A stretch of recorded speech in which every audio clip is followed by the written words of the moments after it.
오늘 우리에게 주시는 하나님 말씀은 이사야서 40장 6절에서 8절의 말씀과 신약 베드로전서 1장 23절에서 25절에 이르는 말씀을 교독으로 함께 보겠습니다. 먼저 구약으로 가서 이사야서 40장 1014페이지, 이전 성경을 가지고 계신 분들은 구약 830페이지를 보시면 되겠습니다.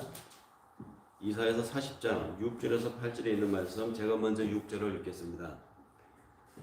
말하는 자의 소리여 이르되 외치라. 대답하되 내가 무엇이라 외치리까 하니 이르되 모든 육체는 풀이요 그의 모든 아름다움은 들의 꽃과 같으니 풀은 마르고 꽃이 시들면 여호와의 영이 그 위에 오르리라. 이 백성은 실로 풀이로다. 함께 읽읍시다. 풀은 마르고 꽃은 시드나 우리 하나님의 말씀은 영원히 서리라 하라. 아멘. 신약 베드로 전서에 있는 말씀을 한 번 더 보겠습니다.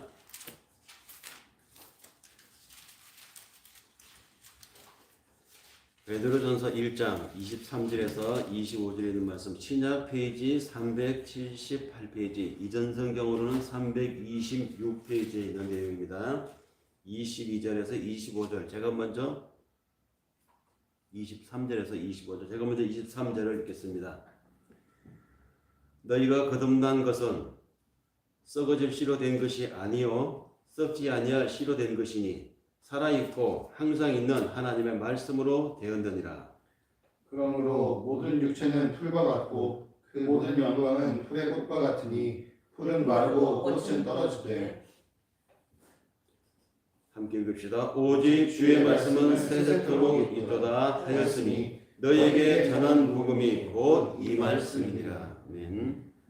드려진 예물 봉헌의 시간을 갖겠습니다.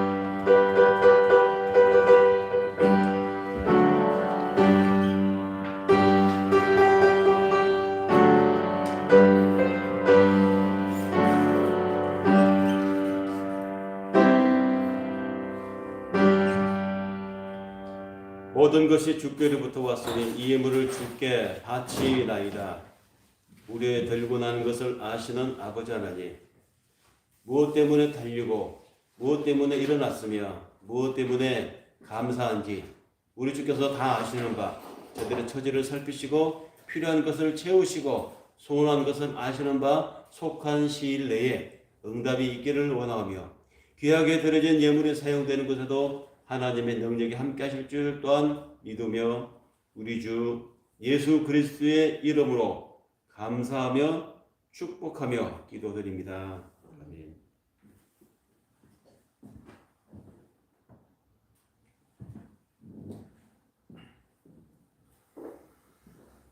지난 한 주간 한두 번의 비로 우리를 즐겁게 해주었던, 우리의 눈을 호강시켜 주었던 벚꽃들이 다 떨어졌습니다. 이제 남아있는 인생에서 제가 저 벚꽃 피는 것을 몇 번을 더 경험할 수 있을까? 20번? 30번? 뭐 길게는 뭐 40번까지도, 요즘 뭐 100세를 산다고 하니까요. 볼 수 있겠습니다만은 그 화사하게 피었던 벚꽃이 한두 번의 비와 약간의 바람으로 흔들리고 떨어져서 지금은 벚꽃이 만개했던 그 산책길을 걸으면 바닥에 떨어진 벚꽃의 사체들로 하얗게 길이 덮인 것을 볼 수가 있습니다. 아무리 찰나적인 꽃이 벚꽃이라고는 하지만 어떻게 저렇게 금방 질 수가 있는가, 참 허망함을 느낍니다. 그런데 우주의 시간과 이 코스모스 공간에서 보면 내가 살아가고 있는 이 인생이라고 하는 이 한 여백이, 내가 발로 다니고 움직이고 했던 삶의 공간들이 저 잠깐 피었다가 지고 마는 벚꽃과 같지 않은가, 뭐 다를 바가 없다고 봅니다. 같은 것입니다. 그래서 화사하게 피었던 꽃이 한순간 지고 흔적이 없이 사라지고 나면 그것을 보면서 사람들은 그런 생각을 하죠. 인생이 그렇구나. 인생이 무상하구나. 그렇다면 이 찰나적으로 잠깐 있다가 사라지는 이 꽃을 보면서 인생 아무것도 아니구나, 별것 아니구나, 그래서 허망함을 느끼면서 삶의 무의미함을 느끼는 사람이 있는가 하면 반대로 그렇게 짧고 그렇게 순간적이기 때문에 이 시간이, 이 순간이, 이 살아있음이 지금 현재가 너무너무 소중하다, 이렇게 생각하는 사람도 있습니다. 하나님의 말씀을 믿고 살아가는 우리 크리스찬들은 어느 쪽일까요? 당연히 후자 쪽이겠죠. 그래서 어떻게 사는 것이 정말 사는 것처럼 사는 것일까? 항상 이 고민을 하면서 사는 것이 크리스찬들입니다. 그래서 그 답을 찾아보려고 성경을 읽어보느라면 성경 속 인물들은 어떻게 살아갔는지, 그 사람들의 삶을 통해서, 그 사람들의 삶의 여정을 통해서 나의 오늘의 삶이 우주의 시간으로 보면 한순간에 지나고 말 것에 불과한 나의 삶이지만, 그러나 그 짧은 찰나의 나의 삶일지라도 내가 사는 것까지 살아야 되겠다. 의미 있는 삶을 살아야 되겠다. 그래서 성경 속 인물들의 행적을 통해서 우리는 의미를 나의 삶에 부여하는 것입니다. 성경 속의 인물들은 보면 어떠한 상황에서도 살아갈 희망을 보았던 사람들입니다. 그리고 자기가 보았던 그 희망을 자기만이 아니라 다른 사람에게도 그렇게 전하는 것이 사는 것처럼 사는 것이다 라고 말해 주었음을 성경 속 인물들을 통해서 우리는 보게 됩니다. 특히 그 중에서도 예언자들의 삶을 보면 그들이 살았던 그 시대나 그들이 했던 말이나 그들의 행적을 보면 정말 치열하게 살았음을 볼 수가 있습니다. 그들이 살았던 시대, 특히 예언자들이 살았던 시대는 나라가 망해가는 시대였습니다. 망주가 들은 그 시대에 예언자들이 이곳 저곳에서 들풀처럼 일어나가지고 말씀을 전했던 것이죠. 그 참혹한 전쟁과 같은 상황에서 또는 전쟁 상황에서 살육을 경험했던 그들이, 굶주림을 경험했던 그들이, 자기가 아는 일가 친척이, 자기가 아는 지인이 처참한 도탄에 빠져있는 그 상황에서 도무지 출구가 보이지 않을 것 같던 그런 역사적인 그들의 상황에서 예언자들은 누구보다도 치열하게 살면서 하나님의 말씀을 전했습니다. 뭐라고 전했느냐? 그들이 전한 그 상황에서 전한 말은 그럼에도 불구하고 우리에게는 희망이 있다라는 것이었습니다. 희망이 있다. 단 회개하면 희망이 있다는 것입니다. 우리가 주변 강국, 이 외세의 침략으로 지금 이렇게 고통을 당하고 있는데, 우리가 당하는 이 고통스러운 이 현실은 여호와 하나님이 그 대국의 군대를 사용해서 지금 우리에게 징계를 하는 것이다, 우리를 채찍질하는 것이다, 이렇게 예언자들은 해석을 했습니다. 이는 여호와 하나님이 우리 이스라엘만의 하나님이 아니라 주변국의 하나님, 이 세계를 다스리시는 하나님이라고 하는 하나님에 대한 인식의 폭이 대변혁을 일으키는 이러한 표현들이었죠. 예언자들의 이러한 표현을 통해서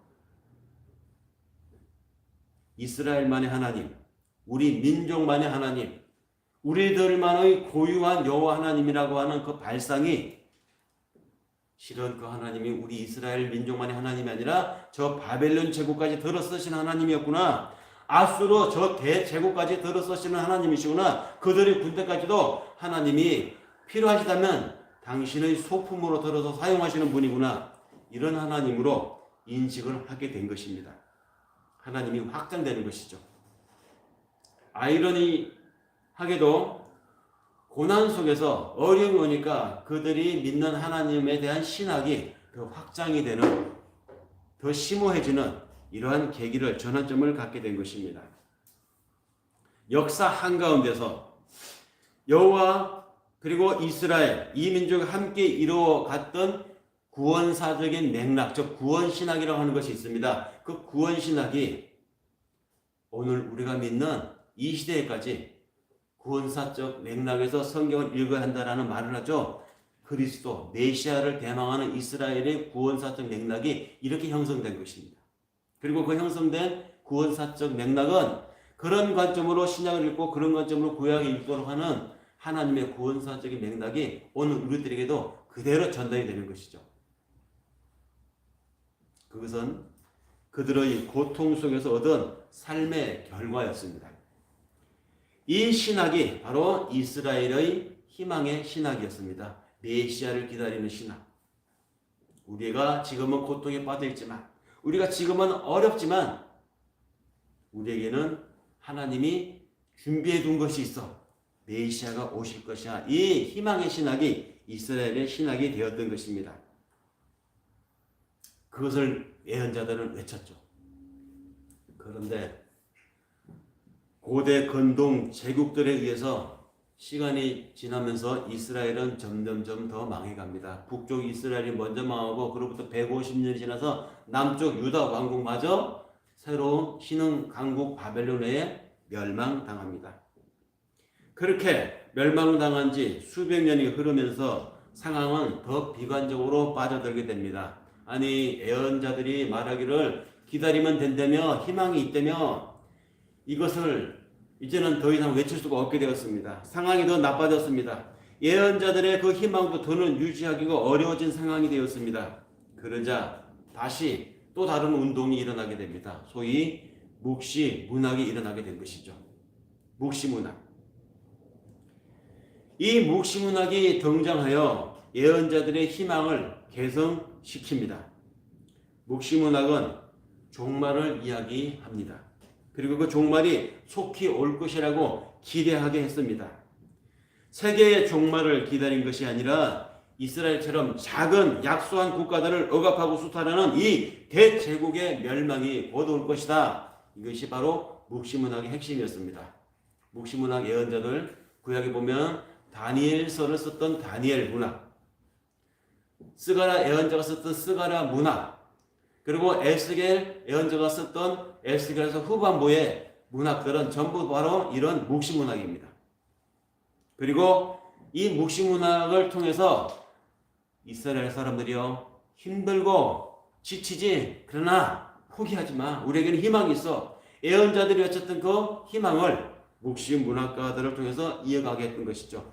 우리 같은 작은 나라를 괴롭히는 저 강대국은 망할 거야. 하나님은 가만두지 않을 거야. 절대 포기하지 마. 우리에게 희망이 있어. 그리고 그들은 그 강대국이 망하면 새로운 하늘과 새로운 땅이 도래할 것이고 그게 새로운 인간이 창조될 것이라고 믿었습니다. 새로운 인간, 신인류가 등장할 것이라고 그들은 믿었죠. 그것을 묵시문학이 강조해왔습니다. 아멘. 이 묵시문학을 신약으로 와서 예수님이 이어갑니다. 묵시문학가들의 희망을 이어간 것이죠. 그러나 다른 점이 있습니다. 예언가들과 묵시문학가들이 말했던 희망에는 언제나 거기에 민족이 있었고 국가가 있었고 시온의 회복을 중심에 두고 있었습니다. 그러나 예수가 말한 이어온 묵시문학에는 국가, 민족, 시온 그것을 넘어서는 하나님의 나라가 있었습니다. 그리고 그 나라의 주인은 바로 말씀을 듣는 갈릴리 사람들, 자신을 따르는 평범한 사람들이었습니다. 당신 같은 사람들이 바로 그 나라의 주인이라고 예수님은 말씀하셨죠. 소박하게 사는 사람들, 평화를 사랑하는 사람들, 바로 당신 한 사람 한 사람이 다가올 그 나라의 하나님 나라의 주인공들입니다. 당신들이 바로 그 하나님의 자녀들입니다. 이렇게 예수님이 외쳤습니다. 예수는 국가를 위해서 국민이 있다고 말하지 않았습니다. 예수님은 민족을 위해서 민족의 어를 어기는 짓을 하지 말라 이따위 말을 하지 않았습니다. 국가와 민족을 말한 적이 예수님 한 번도 없었어요. 자신의 말씀을 듣는 자기 앞에 있는 한 사람 한 사람, 바로 그들이 국가고 그 한 사람 한 사람이 민족이라고 말씀을 하셨던 것이죠. 사실 그 사회에서 가장 밑바닥에서 일을 하고 땀을 흘리고 수고하는 그 사람들이 국가를 먹여 살리고 민족을 이루는 것임을 예수님은 한 번도 포커스를 놓치지 않았던 것입니다. 먹여 살리는 일하는 사람들, 땀 흘리는 사람들, 노동자들이 국가고 그 사람들이 민족이다. 바로 이러한 사람들이 하나님의 나라의 주인공이다. 이렇게 그들에게 희망을 선포하셨습니다. 이점에서 우리는 오늘을 살면서 우리의 희망은 무엇인지, 나는 무엇을 꿈꾸며 살아가는지, 또 예수님이 말했던 그 당시 전했던 희망은 무엇이었는지, 예수님의 그 말씀을 받아들였던 그 당시 사람들은 어떻게 희망을 생각했는지를 한번 희망에 대해서 점검을 한번 해봅시다. 사람들은 힘들면 언제나 좋았던 시절을 생각합니다. 힘들수록 가장 자신이 화려했고 가장 전성기였던 좋았던 시절로 회고를 하기 마련입니다. 그것은 마치 사람들이 이집트를 탈출했는데 탈출한 그 광야에서 힘들면 이집트의 고깃가마를 그리워했던 근성이 나오는 것과 똑같습니다. 사람들은 언제나 이집트의 고깃가마를 그리워합니다. 그런데 그런 사고방식을 가지고서는 가나안 땅의 새 나라, 새 민족, 새 국가를 건설할 수가 없습니다. 그러한 사고방식, 그러한 옛 습성이 되살아나서는 가나안 땅에 들어갈 수 없다는 것이죠. 왜 이스라엘이라고 하는 이 집단이 출애굽이라고 하는 해방을 경험하고도 그 광야에서 40년 동안 훈련이 필요했는가? 바로 그 이유 때문이었습니다.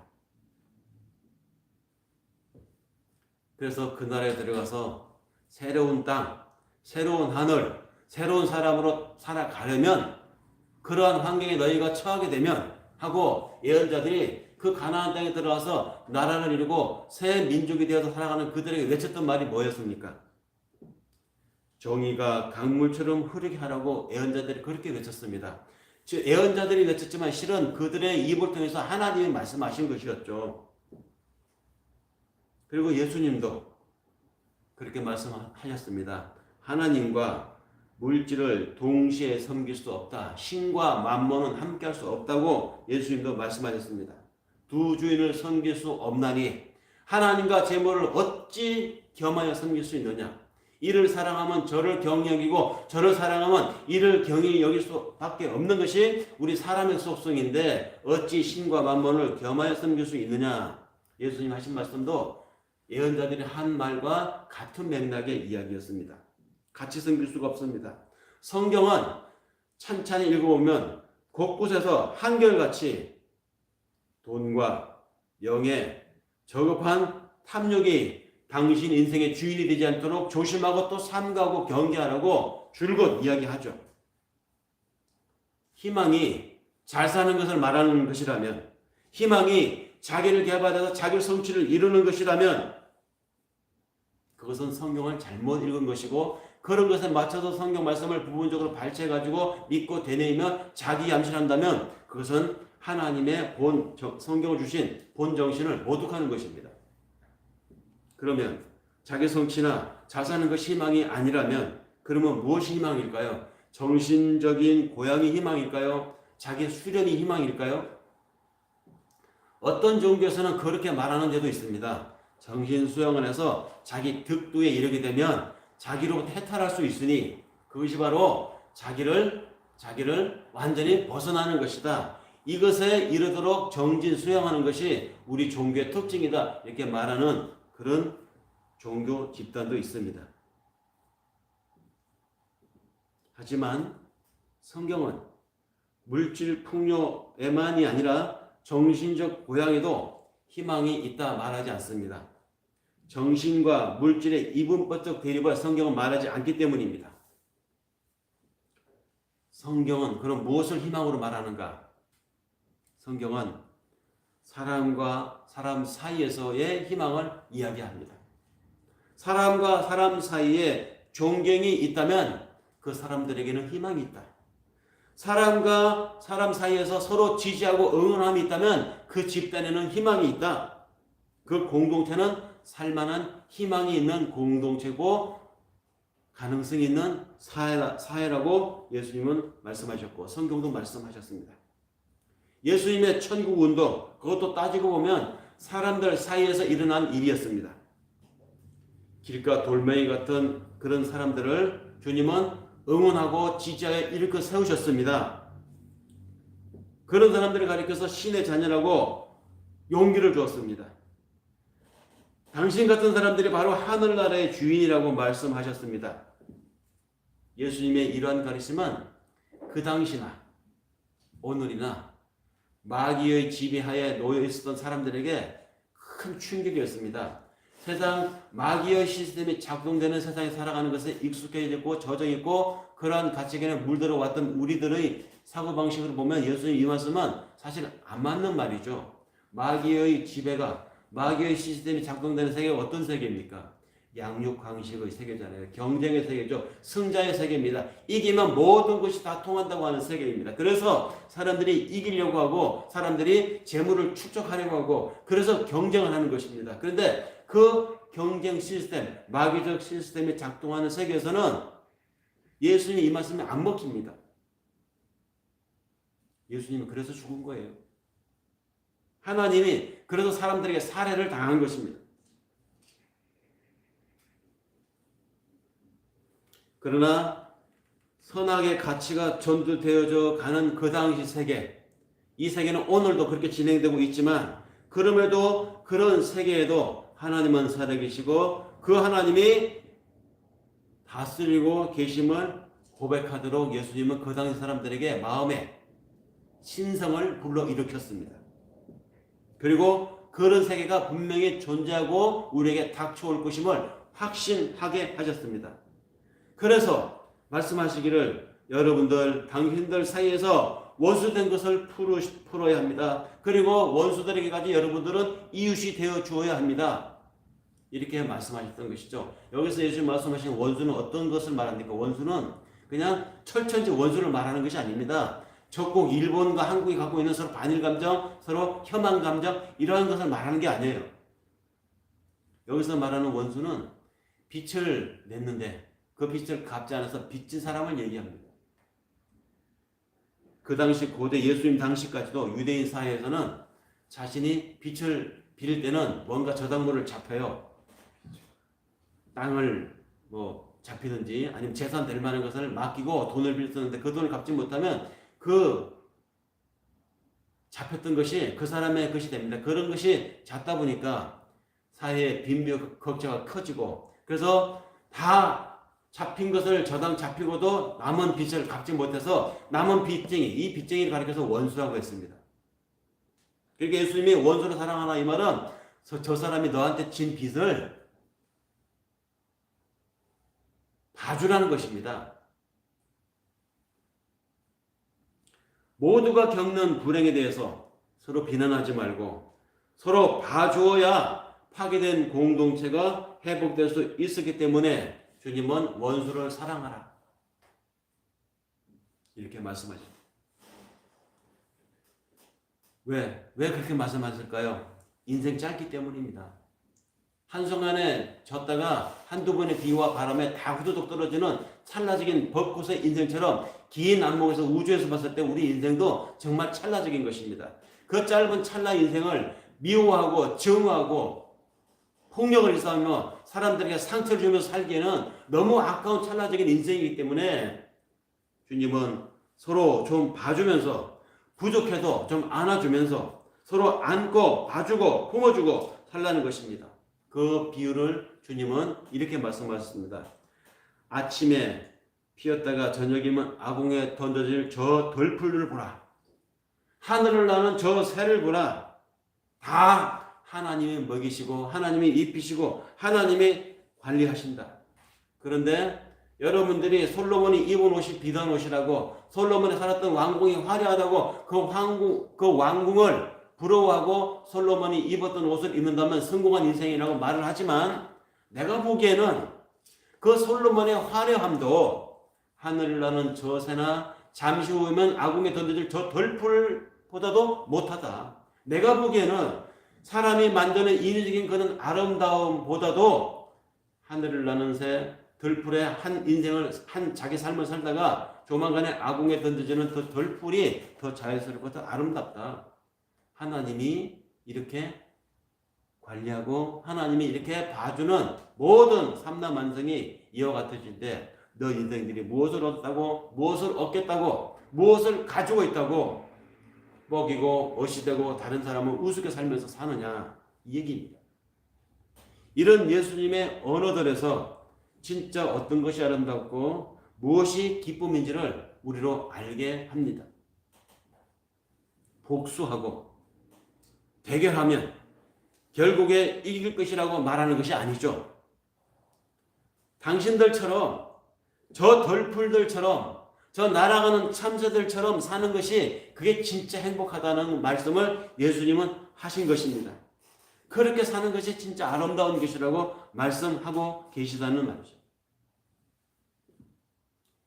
1등이 되지 못해서 3등으로 사는 사람들의 서러움, 특출나지 못해서 평범하게 살아가는 이런 인생들, 약하고 무시당하지만 그러나 실은 그렇게 사는 사람들의 삶이 가장 인간답게 사는 삶임을, 그들의 그 바닥 인생을 예수님이 세워주시면서 그 삶의 밑바닥에서부터 하나님이 여러분들을 인정하고 있습니다. 그들을 긍정하면서 그들의 인생에 프라이드를 세워주셨습니다.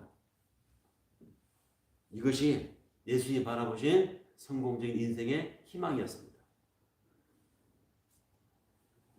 무엇보다 우리가 살아가는데, 이 찰나적인 삶을 살아가는데 우리가 나만이 아니라 내가 살아가는 것 순간순간 매 장소에 하나님이 함께 하신다, 이것이 느껴지면 얼마나 기쁘겠습니까? 예수님이 함께 하시는 삶이 기쁜 삶입니다. 희망입니다. 실제로 당시에 예수님과 함께 다녔던 사람들은, 예수를 따라다녔던 제자들은 그런 희망을 느끼고 보았습니다. 그들은 함께 밥을 먹었고, 그들은 함께 아픈 사람을 치유하였으며, 그들은 함께 이상을 꿈을 꾸었습니다. 꿈을 꾸는 동안 그들은 정말 행복했습니다. 희망을 갖는데 정말로 중요한 것이 있다면 저는 그것이 바로 함께하는 것이다 라는 것을 꼽을 수 있습니다. 함께할 때 희망이 있습니다. 사람들이 불행하다고 느낄 때는 어떤 때이냐? 함께하지 않을 때 불행하다고 느낍니다. 다들 아프고 다들 골골하는 그 속에 내가 있으면 불행을 별로 못 느껴요. 그런데 다들 바깥에 멀쩡하게 돌아다니고 활동하는데 나만 병상에 누워서 하루 종일 한쪽 방향, 한쪽 풍경만 바라보고 있으니 이 꼼짝하지 못하는 처지가 되면 그때 사람은 불행을 느낀다는 것이죠. 나도 하루 밥 3끼를 먹는데 배고픈 적은 없었는데 맨날 김치하고 찌개하고 밥만 먹고 있는데, 누구는 매일매일 레스토랑 가서 스테이크를 썰고 맛있는 거 먹고 비싼 호화로운 음식을 먹는 걸 보면 갑자기 내가 불행하다고 느낍니다. 그러니까 불행은 상대적인 개념이죠. 절대적인 개념이 아닙니다. 고통이 불행이 아니에요. 가난이 불행이 아닙니다. 나보다 누군가가 더 뭔가를 하면 그때 불행을 느끼는 것이죠. 우리 사회에 왜 불행하다고 느끼는 사람이 많은가? 가난하니 무시를 당하고 없이 살다 보니 부당한 요구에 굴중할 수밖에 없는 이 구조 속에서 내가 약하기 때문에 내 자존심을 가질 수 없었기 때문에 이런 사회 구조 속에서 사람들이 저마다 불행하다고 느낍니다.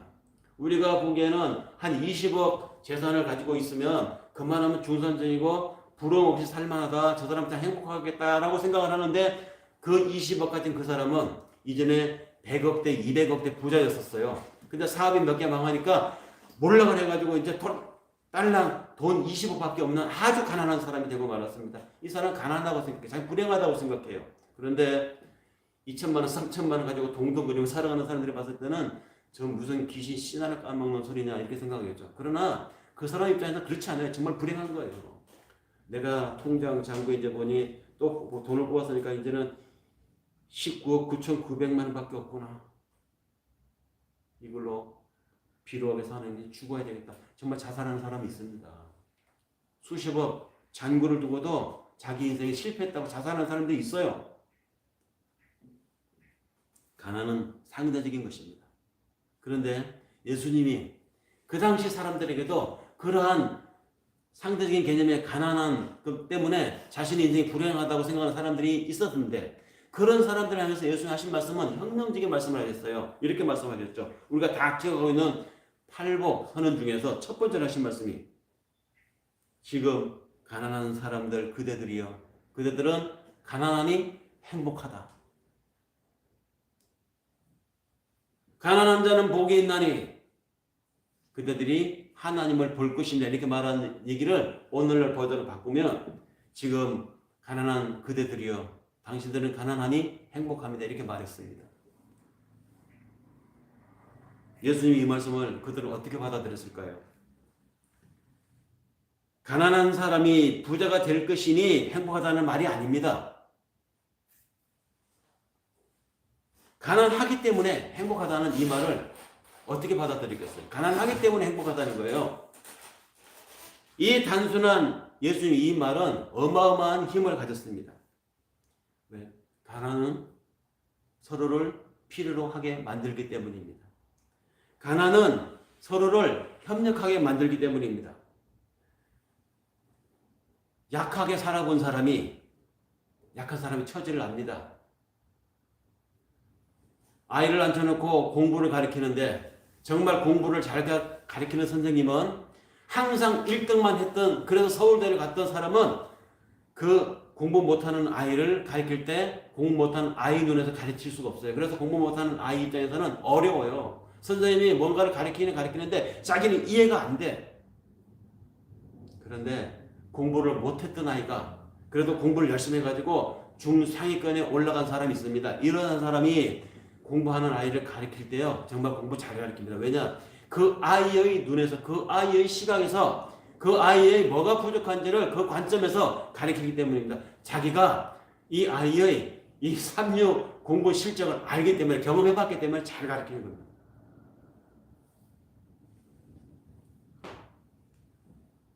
우리 사회에 엘리트들이 많으면 멋진 사회, 살만한 사회가 될 것 같습니까? 천만에요. 이기적인 사람이 그만큼 많은 것입니다. 이해하지 못하는 사람이 그만큼 더 많아진 거예요. 안다고 해도 자기식으로 아는 것이죠. 해석한다 해도 자기식으로 해석하는 것일 뿐입니다.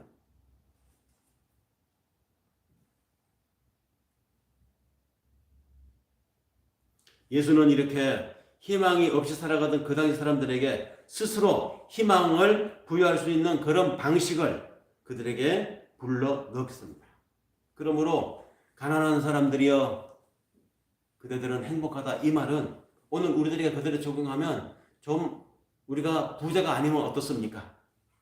좀 불편하게 살면 어떻습니까? 결핍을 느끼면 살면 어떻습니까? 좀 부족한 듯 살아야 실은 다른 사람의 필요를 느끼고 그 부족한 듯 살아야 자원의 공평한 분배에 동의할 수 있는 것입니다. 우리가 음식을 먹을 때도 배가 터지도록 맛있다고 막 집어넣으면 탈이 나지 않아요? 그때 어른들이 하신 말씀 있죠. 좀 부족한 듯 먹어야 건강한 거란다. 그것이 나는 자원이 아까우니까 조금 먹게 하려고 그래서 아껴 먹게 하려고 한 말인 줄 알았어요. 근데 이 나이 되어서 생각해보니까 정말 지혜로운 말씀입니다. 뭐든지 부족한 듯 먹어야 건강을 유지하는 거더라고요. 그것이 음식뿐이겠습니까? 자원에 대해서도 마찬가지지만 우리의 모든 시간에 대해서도 마찬가지고 이것을 더 확대하면 우리 사회의 모든 자원에 대한 우리의 관점을 이렇게 예수님이 성경이 하나님이 예언자들 통해서 말씀하셨잖아요. 오늘 우리의 위기가 무엇인가 돌아보면 답이 이미 나와 있습니다. 어떻게 우리가 희망을 다시 찾을 수 있을까? 우리가 알고 있습니다.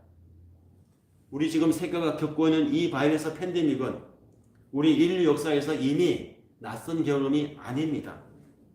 중세 역병 이미 우리 경험했죠. 20세기에 와서도 여러 번 경험했습니다. 다만 그때와 다른 게 있다면 그 범위가 오늘날은 이것이 전 세계, 전 지구적이라는 것이 그 당시 중세 역병과 다른 것이죠. 왜 전 세계적이고 우주적이고 지구적이냐? 우리 오늘의 삶이 전 지구적으로 연결되어 있기 때문입니다. 자본이 세계화되어 있고 생산과 물류가 전 세계로 다 연결되어 있고 소비 확산이 전 세계로 동시에 바로 추진되고 있기 때문입니다. 그 과정에서 이러한 오늘의 이 토대에서 이윤을 추구하고 성장을 최고의 덕으로 삼는 이 무절제한 탐욕이 우리가 살고 있는 세상을 압도하고 또 그렇게 살라고 우리에게 자꾸 세뇌를 시키고 있습니다. 그러다 보니까 그렇게 살다 보니까 오늘 이 팬데믹이라고 하는 이 파국이 찾아온 것입니다. 이 응급 상황에서 백신이나 치료제 같은 이런 방책도 시급하지만 거듭거듭하여 여러 번 말씀드리죠. 그럼에도 불구하고 이 시기를 거치면서 우리가 진지하게 이 위기 경험을 통해서 우리 스스로에게 우리 삶에 진지하게 질문해야 될 것 놓쳐서는 안 된다는 거. 바로 그것은 빨리 코로나를 극복하고 이전의 삶으로 돌아가고 싶지만 만약에 이전의 삶으로 돌아가서 이전의 삶의 방식을 그대로 고집한다고 하면 더 큰 위기가 올 수 있다. 더 큰 팬데믹이 치명적인 팬데믹이 찾아올 수 있다는 것입니다. 무한 경쟁과 소비적인 삶을 부추기면서 쓰레기를 만들어내는 우리들의 이전의 살아왔던 그간의 삶의 방식, 완벽을 추구하면서 마음에 들 때까지 꽉꽉 채워왔던 우리들의 이전의 삶의 방식, 그리고 그러한 삶을 추구하는 패턴들, 과연 그것이 제대로 잘 살아왔던 것인가? 우리는 이 위기를 겪고 지나가면서 반드시 놓치지 말아야 할 질문이라는 것이죠. 성경은 시종 일관 우리들에게 말합니다. 탐욕을 멀리하라. 탐욕을 멀리하라.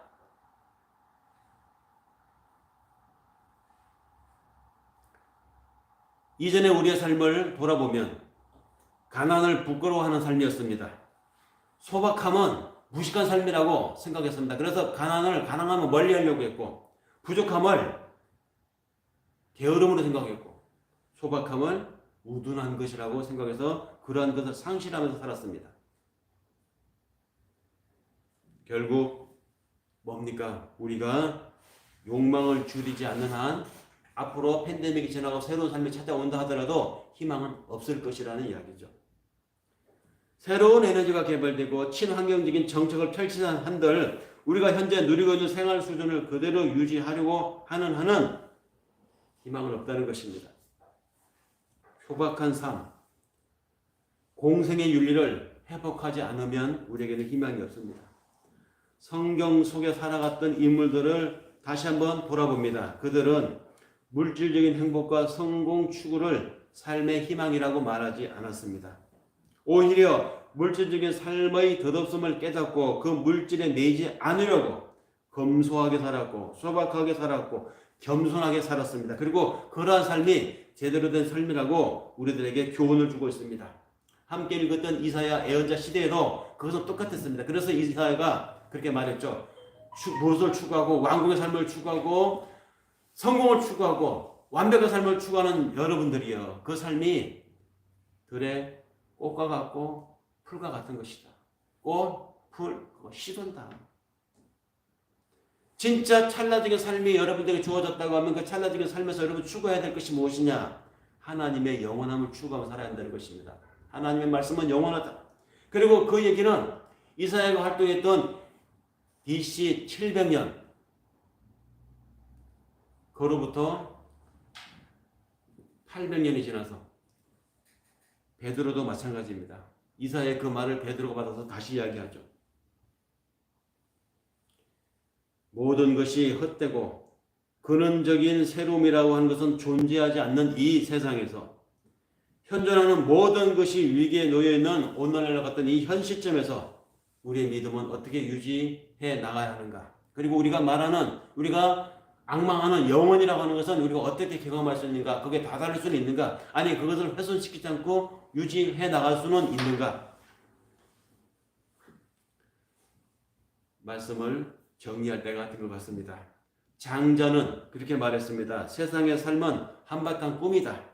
그러므로 죽는다고 하면 그 죽음은 우리가 실제 세상으로 돌아가는 것이다 라고 장자는 말했는데요. 비슷한 말을 서구의 철학자 플라톤도 이야기했죠. 플라톤은 보이는 세계는 그림자에 지나지 않으니 보이지 않는 이데아의 세계가 진짜 세계다라고 말했죠. 장자나 플라톤이나 비슷한 말입니다. 그러면 기독교는 뭐라고 말을 할까요? 성경을 읽어보면 기독교는 절대로 현실을 꿈이라고 말하지 않습니다.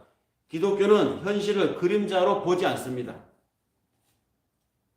전도서에 보면 전도자가 말을 했습니다. 모든 것이 헛되고 헛되니, 헛되다고 했는데 그러면 현실이 다 꿈이란 말입니까? 이 현실은 헛된 그림자라는 말입니까? 전도자가 그렇게 말을 했지만 그것은 현실을 도피하라는 말이 아니고 현실의 실제를 부정하는 말도 아니었습니다. 전도서 뒷부분을 읽어보면 더 심오한 이야기가 나옵니다.